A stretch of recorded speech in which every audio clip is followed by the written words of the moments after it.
आपल्या सर्वांना कल्पना आहे की आज मुंबईमध्ये महाविकास आघाडीचा भव्य मोर्चा आहे आणि आपल्याला सगळ्यांना कल्पना आहे की विधानसभा निवडणुकीमध्ये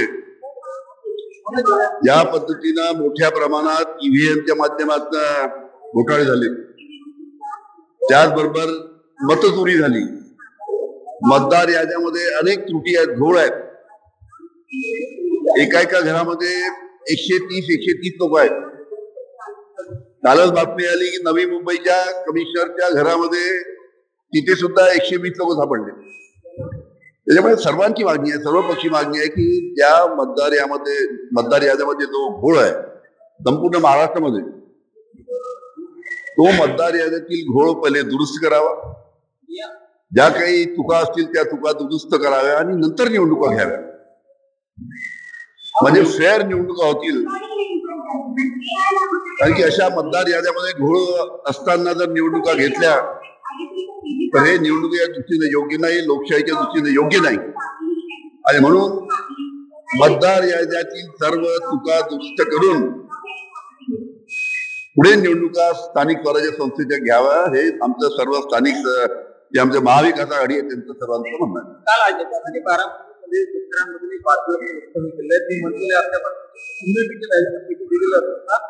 वेळेत पैसे मिळायचे तेव्हा अशा पद्धतीने ठीक आहे, अजितदादांनी बोलले असतील. पण एक गोष्ट लक्षात ठेवा की या सरकारने, देवेंद्र फडणवीस साहेब जेव्हा विरोधी पक्ष नेते उपमुख्यमंत्री होते तेव्हा त्यांनीच आश्वासन दिलं होतं की आमचं सरकार आलं की आम्ही कर्जमाफी देऊ. आता महाराष्ट्रातील शेतकऱ्यांचं एकच म्हणणं आहे की तुम्ही स्वतः जे आश्वासन दिलं होतं ते पूर्ण करा. तुमचं सरकार आलंय, तुम्हीच मुख्यमंत्री झालात, त्याच्यामुळे दिलेलं आश्वासन पूर्ण करावं. कारण की शेतकरी आज अतिशय अडचणीत आहे. आज सोयाबीन ज्या पद्धती विकल्या जात आहे, 3000च्या भावाने सोयाबीन विकल्या जात आहे.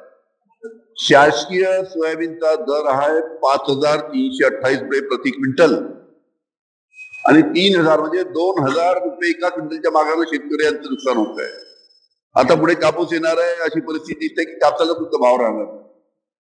त्यामुळे सोयाबीन असो, कापूस असो, धान असो, कांदा असो, सर्व पिकाच्या बाबतीत त्यांना भाव मिळत असल्यामुळे शेतकरी अडचणीत असल्यामुळे कर्जमाफी ही जरुरी आहे. त्याच्यामुळे जी तारीख आता सरकारने दिलेली आहे कर्जमाफीची, ती तारीख सरकारने पाळावी, एवढंच आमची त्यांना विनंती आहे. आज तुमचा महाविकास आघाडीचा मोर्चा असताना काँग्रेसचे अनेक मोठे नेते या मोर्चात काँग्रेस नाही सर, महाविकास आघाडीचे शिवसेना समाविष्ट आहे. सर्व एक वाजता सगळ्यात